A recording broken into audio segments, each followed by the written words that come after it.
you want to switch over to let's talk about the Xbox 360 server shutting down. I don't have a lot to say on it. Oh man, Uh, yeah.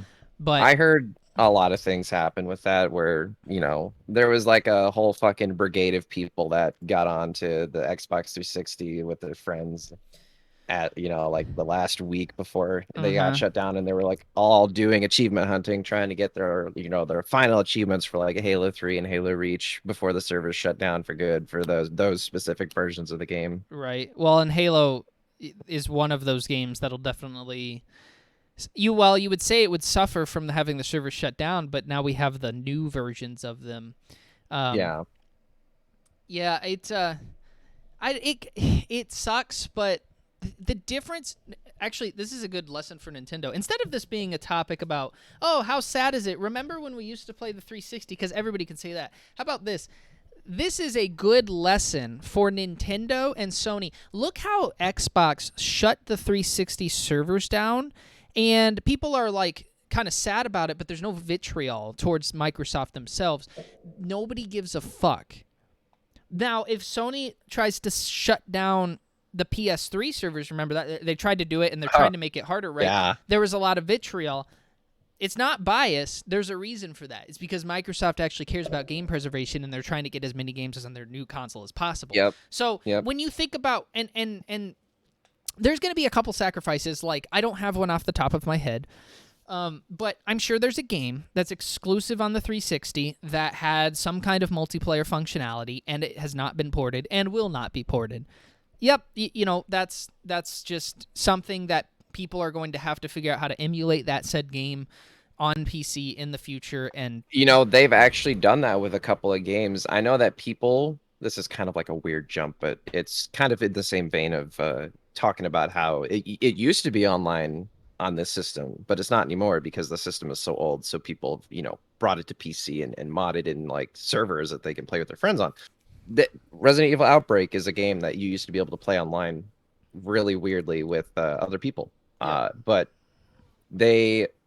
obviously you can't really do that with PlayStation 2s anymore. So what people have done is they, done just that, where they've modded the game so that you can play it online with your friends on PC, which is really cool. And yeah, like you said, people are going to have to, learn to do that with Xbox 360 games if there's a specific game out there that does that. yeah, and like I said, I can't think of one off the top of my head, but there's a couple. But that's okay. So like they made sure that their biggest titles were set up in the future, and then they gave other companies, Sega and literally everybody, the opportunity. Sega, do you want to make, I don't know, Sonic and Sega All-Stars backwards compatible? Here's your chance. Now, they did the second game. They didn't do the first one.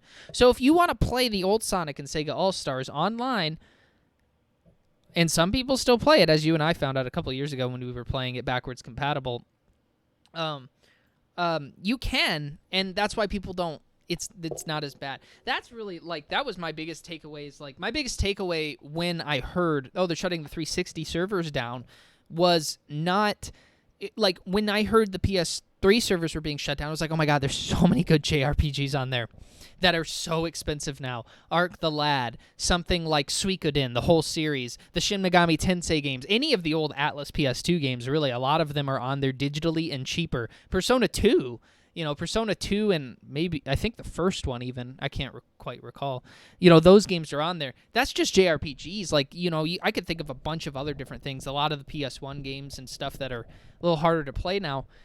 But when Microsoft was like, oh, we're shutting the 360 servers down, I was like, I really don't give a fuck. Like, I really didn't care. Like, obviously, I have fond memories of especially Halo 3 and a couple other games. I'm just like, oh, man, my Forge maps or something like that. But overall, I'm just like, we have the Chief Collection. We can recreate that stuff. If we really cared about it, we would just recreate it on the Xbox One version if we want to. Like, and we don't. And I haven't played Prison Break in years, right? So I'm probably not gonna. So what does it matter? Yeah. There are some sacrifices, but overall, the important thing, and this is what, once again, it always comes back to this, the important thing, can you play the game? Did we lose our theater, replays? Yeah. Did we lose our some kind of save file? This, that, or yeah. But can we play the game on the? Yes, you can. I know that Phil Spencer is a huge component to pushing Microsoft to continue with backwards compatibility and right now it should be Nintendo and it could be Sony, but for some reason Microsoft is the leader in game preservation. It's such a blows my mind. Crazy too. It blows my isn't mind. Yeah, yeah, and they don't even really charge you a whole lot to do it either, right? Like, No, they really don't. you just buy their console and they're like, put your game in, man. Yeah, like it's really that easy as opposed to like, with the PS5 and PS4. Like that's the big reason why people were so fucking pissed off when they said they were shutting down the PS3 servers or making it really fucking difficult to buy stuff on it. Yeah. Was like it's really fucking hard to emulate like older games on newer systems for the PlayStation line, because every single time they made a new system, they really just completely changed the system and made it like either way more expensive to include pieces that you could, in your system so you could play backwards compatible games, or you just can't. Yeah. And I can forgive them for being like, hey, we wanted to make a new system from the ground up, blah, blah, blah.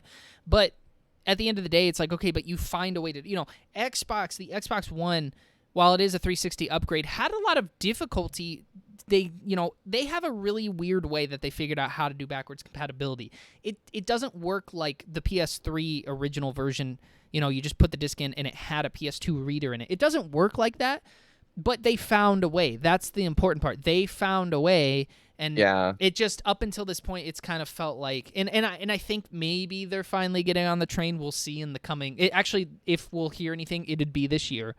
We'll see if Sony finally makes that leap, because there was some trademarks for PS1, PS2 in the last couple of years, and honestly, I'm kind of worried that if that I'm hoping that is what they're doing, but I'm also a little bit worried that we're gonna get like PlayStation 2 Classic or like PlayStation Classic Pro or something like that, where they bring back, like how they had the PlayStation Classic, where it was like their fucking PS1 with like all the games that they're like, oh, these are genre defining and like generation defining games, and it's like you get like fucking, what is it, Cool Borders?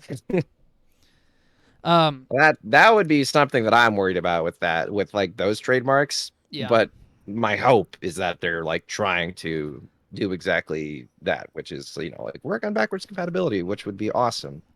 Well, and Sony is doing some kind of Game Pass thing coming out, and they say that it'll have some of those. I did hear about that too. Yeah, so maybe that'll be the